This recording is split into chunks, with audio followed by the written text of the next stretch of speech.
Hello everyone. So welcome again in our channel sea world. और आज इस video में हम बात करेंगे कि सी पॉलिटिकल साइंस जो 2024 में अब होगा उसका प्रिपरेशन कैसे करें। और इस वीडियो में हम सिर्फ सी पॉलिटिकल साइंस के बारे में ही बात नहीं करेंगे, बल्कि हम सी के बारे में बात करेंगे और भी बहुत सारी चीज़ों के बारे में बात करेंगे। तो इस वीडियो को अगर आप 2024 के लिए तैयारी कर रहे हो, अगर आप सोच रहे हो कि आप 2024 में अच्छे से अटेम्प्ट देना चाह रहे हो, अगर आपका इस बार बहुत अच्छा तैयारी नहीं था और आपने अभी अपना आंसर की वगैरह मिला लिया है, क्योंकि क्वेश्चंस बहुत, जैसे हमने भी अपने चैनल पे क्वेश्चन डाले हैं, तो श्योर है कि जो कट ऑफ है वो ज़्यादा ही जाएगा, कट ऑफ कम जाने की चांस नहीं होती है। तो अगर आप 2024 को टारगेट कर रहे हो एनी हाउ, तो ये वीडियो आपके लिए है। ये वीडियो आपके लिए बहुत ही हेल्पफुल होगी। अगर आपको जेएनयू जैसी टॉप यूनिवर्सिटी में सिलेक्शन चाहिए तो आपको ये वीडियो बिल्कुल ही देखना चाहिए। तो इसमें बहुत सारी चीज़ों के बारे में बात करेंगे। शुरू करते हैं सबसे पहले तो कि सी क्या है। तो सी का फुल फॉर्म होता है central university common entrance test, है ना। तो पहले क्या होता था कि जितनी भी यूनिवर्सिटीज़ थी, जो भी बड़ी बड़ी यूनिवर्सिटी हैं, वो सारा अपना अपना एग्ज़ाम खुद लेती थी, कंडक्ट करवाती थी। मतलब सबका अपना ऑटोनोमस एग्ज़ाम होता था। बट अब क्या किया गया कि उन सबको एक अम्ब्रेला के अंदर ला दिया गया और अब एक ही एग्ज़ाम होता है और उसके स्कोर के आपको अगेंस्ट जितनी भी यूनिवर्सिटी है उसमें आपको काउंसलिंग करवानी होती है। तो अब जो सी का स्कोर है उसी के बेसिस पे आपको यूनिवर्सिटीज़ मिलेंगी। तो अगर आपने आप ग्रेजुएशन में हो, से फॉर एग्जांपल अगर आप अभी सेकेंड ईयर का एग्ज़ाम दे के थर्ड ईयर में जा रहे हो और अगर आप 2024 में कोई बहुत ही अच्छे सेंट्रल यूनिवर्सिटी जैसे कि जेएनयू, बीएचयू, डीयू, इनमें अपना पोस्ट ग्रेजुएशन करना चाहते हो तो आपको सी का एग्ज़ाम देना पड़ेगा। एनटीए इसको कंडक्ट करवाती है और यही एक गेटवे है जिसके थ्रू आप जेएनयू जैसी यूनिवर्सिटी में आ सकते हो। तो ये तो हो गई सी की बात। अभी सी इम्प्लीमेंट हुए मात्र 2 साल हुए हैं, तो 2 ही एग्ज़ाम सी के थ्रू हुआ है। इससे पहले इंडिविजुअल एग्ज़ाम्स होते थे, जैसे बीएचयू के, जेएनयू के, डीयू के अपने अपने एग्ज़ाम होते थे। जो दूसरा क्वेश्चन है कि वाई सी पॉलिटिकल साइंस, क्योंकि हम पॉलिटिकल साइंस के बारे में आज बात करेंगे, तो हम सबसे पहले बात करते हैं कि सी पॉलिटिकल साइंस आपको क्यों देना चाहिए। सबसे पहला और सबसे आसान रीज़न तो ये है कि अगर आप एक ग्रेजुएट हो, अगर आपने पॉलिटिकल साइंस में ग्रेजुएशन की है और आप अपना पोस्ट ग्रेजुएशन बहुत अच्छी यूनिवर्सिटी में करना चाहते हो, तो आपको सी पॉलिटिकल साइंस देनी होगी। ये तो पहला रीज़न हो गया। दूसरा है कि अगर मान लो कि आप कम्पिटिटिव एग्ज़ाम जैसे कि यूपीएससी की तैयारी कर रहे हो, जहाँ पे एक ऑप्शनल होता है, और ऑप्शनल के साथ भी अगर आपको एक बहुत अच्छा इन्वायरमेंट चाहिए जिसमें आपको तैयारी करनी है, तब आपको कोई बहुत अच्छी यूनिवर्सिटी बिल्कुल ले लेनी चाहिए। और अच्छी यूनिवर्सिटी का मतलब मैं जब कहता हूँ तो जेएनयू उसमें सबसे पहले आता है। तो अगर आपको बी स्पेसिफिकली मैं जेएनयू के बारे में ही बात करूँगा, अगर आपको जेएनयू चाहिए तो सी आपको देना होगा और बहुत अच्छा स्कोर लाना होगा उसमें। जेएनयू जैसे यूनिवर्सिटी में आना बहुतों का सपना होता है। कुछ इसलिए आते हैं क्योंकि उनको यूपीएससी देना है या और अच्छा करना है अपने लाइफ में। कुछ आते हैं जिनको रिसर्च में इंटरेस्ट है, वो बहुत अच्छा रिसर्च, एकेडमिक रिसर्च करना चाहते हैं। तो आप सबके लिए सी जो इन मतलब कि चाहे आप यूपीएससी दो, चाहे आप मतलब रिसर्च वर्क के में जाना चाहो, इन सब चीज़ के लिए आपको सी पॉलिटिकल साइंस बहुत हेल्पफुल होगा। देखो, मतलब नहीं रखता कि पॉलिटिकल साइंस आपका ग्रेजुएशन में था या नहीं था। अगर आप नॉन पॉलिटिकल साइंस बैकग्राउंड से भी हो तो आप आराम से पीजी का एग्ज़ाम सी दे सकते हो। बहुत सारे स्टूडेंट इंजीनियरिंग के होते हैं, साइंस बैकग्राउंड के होते हैं, जिनको सोशल साइंसेस में स्विच करना होता है, उनका इंटरेस्ट होता है, तो आप बिल्कुल दे सकते हो। और इसीलिए अभी आप आगे हम इस पर बात करेंगे कि क्यों आपको अभी तैयारी स्टार्ट करनी चाहिए। जो तीसरा पॉइंट है कि रिसर्च में अगर आपका इंटरेस्ट है तो आपको बिल्कुल बहुत अच्छी यूनिवर्सिटी में आना होगा अभी से ही। क्योंकि देखो, इसमें चीज़ क्या है कि इंडिया में रिसर्च बहुत कम ही जगह अच्छे ढंग से होता है। जेएनयू उसमें सबसे नंबर 1 पे आता है, हमेशा एनआईआरएफ रैंकिंग 2 आती है इसकी, इसलिए क्योंकि यहाँ पे रिसर्च बहुत अच्छा होता है। तो अगर आप रिसर्च करना चाहते हो, अच्छा रिसर्च करना चाहते हो, तो you have to come in JNU. उसके बाद है कि अगर आप सी पॉलिटिकल साइंस का प्रिपरेशन अच्छे से कर लोगे तो आपका जो नेट जेआरएफ का एग्ज़ाम है उसमें भी सिलेक्शन होने का बहुत ज़्यादा उम्मीद बढ़ जाएगा। बहुत सारे स्टूडेंट होते हैं जो सिर्फ सी पॉलिटिकल साइंस के लिए अच्छे से अगर प्रिपेयर्ड होते हैं तो उनका नेट जेआरएफ बहुत ही कम मेहनत में निकल जाता है।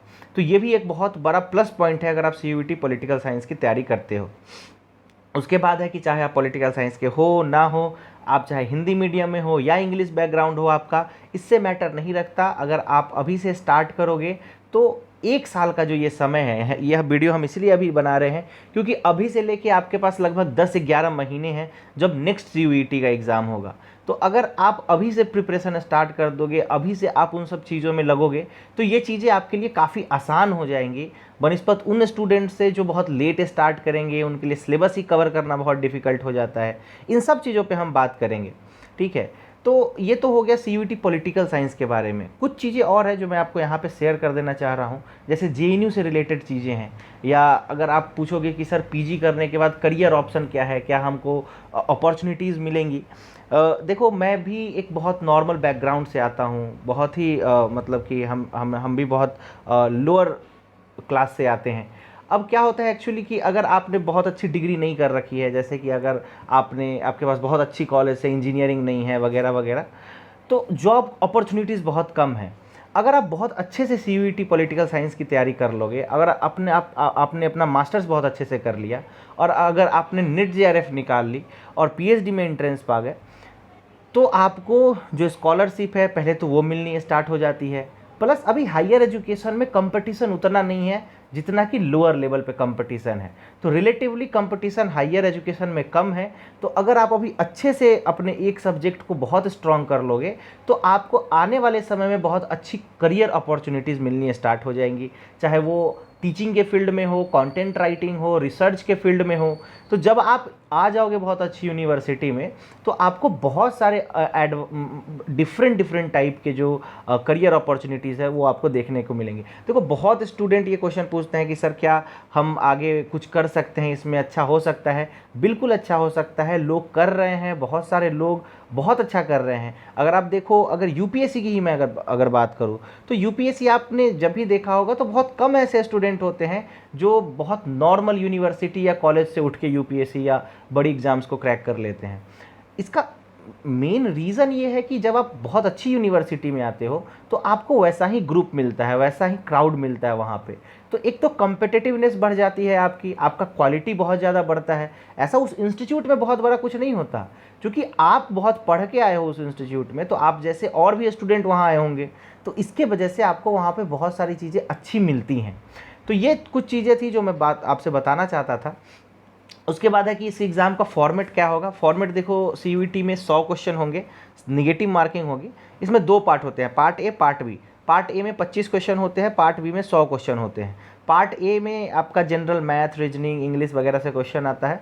पार्ट जो बी है जिसमें 75 क्वेश्चन है, सॉरी, उसमें आपका डोमेन सब्जेक्ट से क्वेश्चन पूछा जाएगा। जैसे अगर पॉलिटिकल साइंस है तो पॉलिटिकल साइंस से क्वेश्चन पूछा जाएगा।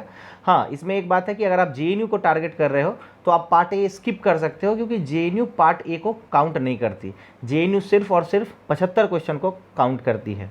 दूसरी बात, अगर आप सीयूईटी के थ्रू जेएनयू में आना चाहते हो तो जेएनयू में भी 3 कोर्स है, पीआईएसएम, आईआरएम और पॉलिटिकल साइंस। 3 कोर्स है। पॉलिटिकल साइंस डोमेन का ही है तीनों कोर्स। एक international relation and area studies से है, दूसरा political science with specialization in international relation है, और तीसरा जो प्योर पॉलिटिकल साइंस है, CPS, centre for political studies. तो आप तीनों में से किसी में भी एडमिशन ले सकते हो। उन तीनों का अलग अलग कट ऑफ निकलता है। उनका होता है कि जितने नंबर ऑफ़ स्टूडेंट किस कोर्स में ज़्यादा भरे हैं। इस पर हम खैर खास अलग वीडियो बनाएंगे, बट ये फॉर्मेट है इस एग्ज़ाम का, और निगेटिव मार्किंग भी इसमें होती है। और निगेटिव मार्किंग होने के बावजूद भी कट ऑफ काफ़ी ऊपर जाता है। रीज़न ये है कि कंपटीशन बहुत ज़्यादा है, और ख़ास करके जेएनयू की अगर मैं बात करूँ तो जेएनयू के लिए कंपटीशन और ही ज़्यादा है। तो आपको इसीलिए अभी से ही अपने प्रिपरेशन को उस हिसाब से रखना होगा, उस कंपटीशन को दिमाग में रख के उस एग्ज़ाम की तैयारी करनी होगी। उसके बाद मैं इसी पे आ रहा हूँ कि क्यों स्टार्ट करनी होगी। बहुत आपको लोग बोल रहे होंगे कि अरे ये तो लास्ट के 3 महीने 4 महीने में अगर हम करते हैं तो हो जाता, क्योंकि पिछले 2 सालों का जो हमारा एक्सपीरियंस सीयूईटी का रहा है और उससे पहले जो जेएनयू का एंट्रेंस होता है, ये कंपटीशन दिन प्रतिदिन बढ़ते जा रहे हैं। नंबर ऑफ़ स्टूडेंट्स जो इनरोल हो रहे हैं इसमें, ये हर साल इंक्रीज कर रहे हैं, और जब नंबर ऑफ़ स्टूडेंट्स बढ़ेंगे तो ऑब्वियस सी बात है कि कट ऑफ बढ़ेगा, कंपटीशन बढ़ेगा, और इसके लिए आपको इंडिविजुअल लेवल पे बहुत हद तक अपने आप को तैयार करके रखना होगा। तो ये बहुत क्लियर कट बात है कि जो पहले इस रेस में स्टार्ट करेगा, जीत उसी की होगी, क्योंकि इसमें आपको मल्टीपल रिवीजन चाहिए। ये ऐसा सब्जेक्ट है या कोई भी सब्जेक्ट हो, अगर आपको किसी कंपटीशन को निकालना है तो आपको भी पता है कि एक बार से तो होगा नहीं, क्योंकि हमने स्टूडेंट्स को देखे हैं जो स्टूडेंट्स पहले से लगे हुए थे। देखो हमारा फाउंडेशन बैच आता है और उसके बाद भी हम स्टूडेंट्स को पढ़ाते हैं, गाइड करते हैं। हमने उसमें ये रियलाइज़ किया है कि जो स्टूडेंट्स पहले आते हैं उनके पास मौका होता है कि वो लंबे समय तक चीज़ों को बार बार रिवाइज़ करें। हम अपने कोर्स के बारे में भी आपको बताएंगे। सबसे पहले तो है कि अभी क्यों स्टार्ट करना है, तो ये इसका सबसे मैं कह सकता हूँ कि लेजिट रीज़न यही है क्योंकि कंपटीशन बहुत बढ़ रहा है और आपको मल्टीपल टाइम्स रिवीजन करना होगा। तो अभी ये बेस्ट टाइम है जहाँ से आपको ये रियलाइज़ करने में कि सिलेबस क्या है, आपके पास टाइम होगा।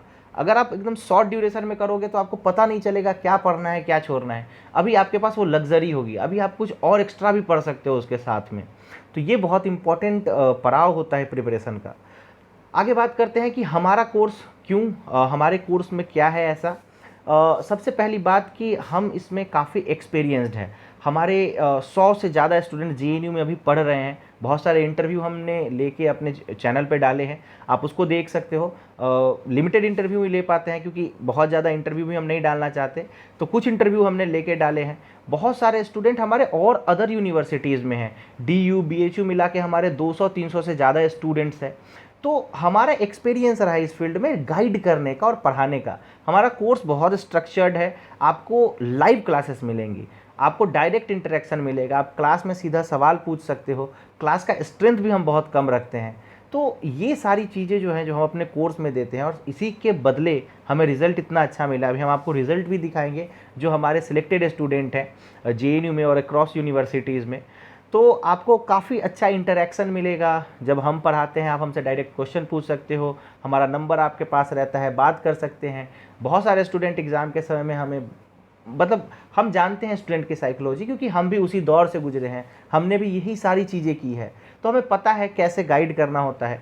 सो दिस इज़ वाई कि हम हमारा कोर्स जो है वो इतना बेनिफिशियल रहा है। आगे अगर मैं बात करूँ तो ये सारे सिलेक्शंस हैं जो हमारे प्रीवियस बैचेस से हुए हैं। तो चाहे वो डीयूईटी में हो, दिल्ली यूनिवर्सिटी में हो, चाहे वो जेएनयू में हो, अभी एएमयू का जो 2023 का रिज़ल्ट आया है उसमें जो हमारा सिलेक्शन है वो आप यहाँ पे देख सकते हो। तो ये सब चीज़ें तो हो गई जो सीयूईटी के बारे में है, सीयूईटी पॉलिटिकल साइंस के बारे में है, जेएनयू के बारे में है, हमारे कोर्स के बारे में है। तो ये वीडियो बनाने का मेरा मेन उद्देश्य ये था कि मैं आप सबको अभी से एकदम से ये बता देना चाहता हूँ कि अगर if you want to surely get selected in JNU, अगर आपको एकदम से लेना ही है एडमिशन, तो अभी आपके पास परफेक्ट टाइम है, अभी आप शुरू कर सकते हो। चलो अब हम थोड़ा सा सिलेबस की बात कर लेते हैं। इस वीडियो में सिलेबस की बात करना, सॉरी यहाँ पे थोड़ा सा स्पेलिंग मिस्टेक हो गया पॉलिटिकल साइंस का, कोई नहीं। तो सबसे पहले हम सिलेबस की बात कर लेते हैं। इस सिलेबस को 4-5 ब्रॉडर सेक्शन में हम डिवाइड कर सकते हैं। सबसे पहला है वेस्टर्न पॉलिटिकल फिलॉसफी, दूसरा है मॉडर्न पॉलिटिकल थॉट, तीसरा है पॉलिटिकल थ्योरी, चौथा है इंटरनेशनल रिलेशन, पांचवा है इंडियन गवर्नमेंट एंड पॉलिटिक्स, और छठा है कंपैरेटिव गवर्नमेंट एंड पॉलिटिक्स, सातवां है पब्लिक पॉलिसीज़ इन इंडिया, और उसके बाद है general issue of contemporary relevance. तो ये मेनली 7 टॉपिक है जिसके अंदर में सब टॉपिक्स है बहुत सारे। अब हम एक एक करके बात कर लेते हैं कि इस टॉपिक को कहाँ से करना है और क्या क्या करना है इनमें। जो सबसे पहला है वेस्टर्न पॉलिटिकल फिलॉसफी, उसमें आपको जो मेजर वेस्टर्न फिलोसोफर्स हैं, फिलोसफर बोलो या पॉलिटिकल साइंटिस्ट बोलो या पॉलिटिकल थ्योरिस्ट बोलो, ठीक है, खैर इन तीनों में भी बहुत बड़ा अंतर है, ये आपको अंदर पॉलिटिकल थ्योरी में पता चलेगा। बट WPT जो है वेस्टर्न पॉलिटिकल थॉट, इसमें आपको जो ये थिंकर्स है Plato, Aristotle, Machiavelli, Hobbes, Locke, Rousseau, J S Mill, Karl Marx, John Rawls, इन सारे थिंकर्स को बहुत अच्छे से पढ़ना है। इन सब में से क्वेश्चन ऐसे पूछे जाते हैं कि प्लेटो के किताब से क्वेश्चन पूछे जाएंगे, प्लेटो के थ्योरी से क्वेश्चन पूछे जाएंगे, जो प्लेटो का अलग अलग कंसेप्ट दिया हुआ है, एरिस्टोटल का दिया हुआ है, मैकियावेली का दिया हुआ है, तो इनसे रिलेटेड क्वेश्चन पूछे जाते हैं। अगर मैं सोर्स की बात करूँ, किसी स्पेसिफिक बुक की बात करूँ, तो आप ओपी गावा की जो WPT की किताब है वो बहुत अच्छे से पढ़ सकते हो। उसमें बहुत ही फैक्ट्स दिए हुए हैं, ऐसे फैक्ट्स जो एग्ज़ाम में बहुत ज़्यादा हेल्पफुल है, और जनरल अंडरस्टैंडिंग है, इजी टू रीड बुक होती हैं ये सब। तो जो नॉन पॉलिटिकल साइंस बैकग्राउंड का भी है या पॉलिटिकल साइंस बैकग्राउंड का भी है, जिसको एकदम से एग्ज़ाम के लिए पढ़ना है, अब आप पढ़ने को तो और भी बहुत सारी किताबें पढ़ सकते हो, बट हम कोशिश करते हैं आपको यही समझाने की कि आप अपने रिसोर्सेज को लिमिटेड रखो। तो ओपी गावा की जो किताब है वो सफिशियंट है, प्लस में जो हमारे कोर्स में आपको वीडियोस मिलेंगे, नोट्स मिलेंगे, वो मोर देन सफिशियंट होंगे। तो पहला सिलेबस का पार्ट हो गया WPT। इसके बाद आता है IPT, इंडियन पॉलिटिकल थॉट। इसमें आपको स्पेसिफिक यही थिंकर्स पढ़ने हैं, राम मोहन रॉय, गांधी, अंबेडकर, सावरकर और कौटिल्य। इनसे क्वेश्चंस जो है, अभी इस बार जब हमने पेपर एनालाइज किया, हमने अपना पेपर एनालिसिस यूट्यूब पे भी डाला है, जितना भी क्वेश्चन हो सकता था, 50 से ज़्यादा क्वेश्चन हम कलेक्ट कर पाएँ तो उसका हमने डाला, तो हमने देखा कि सिलेबस के बाहर से बहुत कुछ नहीं पूछा गया था। तो सिलेबस जो है वो आपका ग्रंथ है, आपको उसी को लेके चलना है, उसी के थ्रू अपने आप को गाइड करना है। हम तो मीडियम है, सिलेबस जो है वो आपको पकड़ के चलना है। तो राम मोहन राय की किताबें, उनके थॉट्स, उनके रिफॉर्म जो उन्होंने मतलब रिफॉर्म लेके आए या उनके थ्रू जो रिफॉर्म्स आए, गांधी के थॉट्स, गांधी की किताबें, गांधी के आइडियाज़ बहुत इंपॉर्टेंट है, क्वेश्चन आता है। अंबेडकर के थॉट्स, किताबें, आइडियाज़, तो ये सब चीज़ आपको बहुत अच्छे से करनी होगी। इसके लिए अगेन ओपी गावा की किताब I think more than enough है इंडियन पॉलिटिकल थॉट पे, उसमें से लेकिन आपको स्पेसिफिक ये सब चीज़ें पढ़नी है। उसमें सब बहुत ज़्यादा थिंकर जैसे JP हो गए, जवाहरलाल नेहरू हो गए, ईश्वर चंद्र विद्यासागर हो गए, तो उन सब चीज़ों को छोड़ देना है, उन सब थिंकर्स को अभी के लिए छोड़ देना है, इन पे पढ़ना है। इस पे भी आपको हमारे कोर्स में जो वीडियोस, लेक्चर्स, जो लाइव क्लासेस मिलेंगी, that will be more than sufficient. Political theory की उसके बाद बात करते हैं, सबसे इम्पॉर्टेंट और सबसे ब्रॉडर सेक्शन है, क्योंकि इसमें और भी बहुत सारी चीज़ें कवर होती हैं। क्योंकि जब हम इक्वलिटी की बात करते हैं तो हम और भी थिंकर्स की बात करते हैं जिन्होंने इक्वलिटी पे कुछ बोल रखा है। अगर जस्टिस की बात करते हैं तो जॉन रॉल्स के अलावा भी बाकी जो थिंकर्स हैं उन्होंने जस्टिस पे क्या बोला है उसकी भी बात करते हैं। तो इसमें जितने भी इम्पॉर्टेंट कंसेप्ट है, इसके लिए एक ही किताब है ओपी गावा की पॉलिटिकल थ्योरी, बहुत ही फेमस किताब है, और मोस्ट ऑफ द स्टूडेंट्स जो पॉलिटिकल साइंस बैकग्राउंड से आते हैं उन्होंने वो किताब पढ़ी होगी, बिल्कुल पढ़ी होगी। और वहाँ से ये क्वेश्चन आपको सीधा सीधा उठ के देखने को मिलेगा, वहाँ से जो बुक्स के नाम हैं, ऑथर के नाम हैं, तो वो दिखेगा। बाकी हमारा जो कोर्स है उसमें जो मटेरियल है वो मोर देन इनफ होता है इस सेक्शन के लिए। बहुत ही स्ट्रक्चर्ड नोट्स हैं, आपको सारी किताबें, ऑथर्स के नाम एक साथ मिल जाती हैं। उसके बाद इंटरनेशनल रिलेशन की बात करते हैं। इंटरनेशनल रिलेशन में जो दो ब्रॉडर स्कूल है, रियलिज़म और लिबरलिज़म, तो उसको हम बहुत अच्छे से पढ़ते हैं। अब देखो इसमें क्या है कि आपको पूरी बुक पढ़ने की ज़रूरत नहीं है, बट अगर आप फिर भी रिसोर्स चाहो तो आप बेलिसन स्मिथ से 2-3 चैप्टर पढ़ सकते हो जो रियलिज़म और लिबरलिज़म पे है। बाकी कोल्ड वॉर पॉलिटिक्स आप जनरल अंडरस्टैंडिंग के लिए कहीं से भी पढ़ लो, विकिपीडिया से पढ़ लो या मतलब गूगल से कहीं से भी पढ़ लो। हमारे कोर्स में जो कंटेंट है वो मोर देन इनफ होते हैं इसके लिए। बाकी ये जो ऑर्गेनाइजेशन है, नाम, सार्क, UNO, एशियान, EU, इसके लिए आपको जनरल गूगल कर लेना है और वहाँ से ये कब बने, क्या पर्पस था, कितने मेंबर थे, इसका जो आई थिंक जो हेडक्वार्टर है वो कहाँ है। इस बार भी हेडक्वार्टर से क्वेश्चन पूछा हुआ था। जो इंडिया का फॉरेन पॉलिसी है, पर्टिकुलरली चाइना और पाकिस्तान, USA के साथ में, वो आप लाइक इंटरनेट से कहीं से भी आप पढ़ सकते हो, विकिपीडिया से पढ़ सकते हो। और मेजरली ये जो मटेरियल होते हैं ये, क्योंकि ये किसी बुक में आपको स्पेसिफिक नहीं मिलेंगे, तो इसको हम अपने नोट्स के थ्रू देने की कोशिश करते हैं, जो कि मोर देन इनफ है। इस बार भी जो हमने दिया था उससे मैक्सिमम क्वेश्चन वहीं से आए हैं। उसके बाद जो सबसे बड़ा और लंबा लेंदी पार्ट है वो है इंडियन गवर्नमेंट पॉलिटिक्स का। तो कॉन्स्टिट्यूशन से काफ़ी क्वेश्चन थे इस बार, और कॉन्स्टिट्यूशन बड़ा ब्रॉडर सेक्शन होता है और इसको अप्रोच लेना कॉन्स्टिट्यूशन का बहुत इंपॉर्टेंट है। तो द थिंग इज़ कि अगर आप कॉन्स्टिट्यूशन के लिए लक्ष्मीकांत रटना स्टार्ट कर दोगे तो आपको उतना बेनिफिट नहीं मिल पाएगा, क्योंकि कॉन्स्टिट्यूशन में ये टॉपिक फिक्स है, लाइक प्रियम्बल है, मेकिंग ऑफ कॉन्स्टिट्यूशन असेंबली है। अब कुछ चीज़ें ऐसी है जो अगर आपको बोल के समझाया जाए, सुनाया जाए, तो आपको वो चीज़ें याद हो जाती हैं। इसीलिए जो जो इंडियन गवर्नमेंट एंड पॉलिटिक्स की बात है उसके लिए आप हमारे नोट्स प्रीफर करो तो वो ज़्यादा ज़रूरी है। बाकी लक्ष्मीकांत से आप जो पर्टिकुलर चैप्टर है वो पढ़ सकते हो, ऑब्वियसली बहुत हेल्प ही करता है वो। बट अगर आपको एकदम स्पेसिफिक CUET का भी देख के चलना है तो फिर हमारा जो नोट्स है that is more than enough, और उसमें हम इन सब टॉपिक्स पे बहुत ही ग्रेट डील में बात करते हैं। तो ये आईजीपी का सेक्शन इसके लिए डैट इज़ इनफ, आप लक्ष्मीकांत को रेफ़र कर सकते हो। कंपैरेटिव गवर्नमेंट पॉलिटिक्स की बात करें तो इसके लिए हमारे नोट्स काफ़ी हैं, हमारे जो क्लासेस होते हैं वो काफ़ी हो जाते हैं। अगर मैं लाइक बुक के बारे में बताऊँ तो आप जेसी जोहरी पढ़ सकते हो, पर स्पेसिफिक रीडिंग करनी है उसकी, यही सब टॉपिक उसमें से उठा के पढ़ना है, कोई भी टॉपिक उठा के नहीं पढ़ देना है। बाकी पब्लिक पॉलिसीज़ इन इंडिया है, उसको आप इग्नू के नोट्स से पढ़ सकते हो। इग्नू का जो नोट्स है that is I think that is more than enough, आप उसको पढ़ो तो आपको आइडिया मिल जाएगा। बाकी हमने जो नोट्स तैयार किया है that is I think again sufficient है। और जो general issue of contemporary relevance है उसमें global justice, nationalism, climate change है, इसको भी आप इग्नू के मटेरियल से देख सकते हो। बाकी ये जो मटेरियल्स, ये जो टॉपिक्स है, इससे जनरल क्वेश्चन ही आते हैं। जैसे नेशनलिज्म है तो नेशनलिज्म के ऊपर जो थिंकर्स हैं, चाहे वो गेलनर हो या और भी बहुत सारे थिंकर हैं, एंथोनी स्मिथ हो, तो क्या क्या कहा है, उनकी किताबें क्या हैं, ये सब चीज़ें ज़रूरी हो जाती हैं। So this was the syllabus of political science, CUET political science, जिसको हमने यहाँ पे थोड़े से लेंथ में डिस्कस किया है। बाकी सीयूईटी का जो ये वीडियो है, ये जो स्टूडेंट 2024 के लिए तैयारी कर रहे हैं उनके लिए काफ़ी यूजफुल होगा। और अगर आपको वीडियो अच्छा लगा है तो वीडियो को लाइक कर दे, चैनल को सब्सक्राइब कर दे। थैंक्स।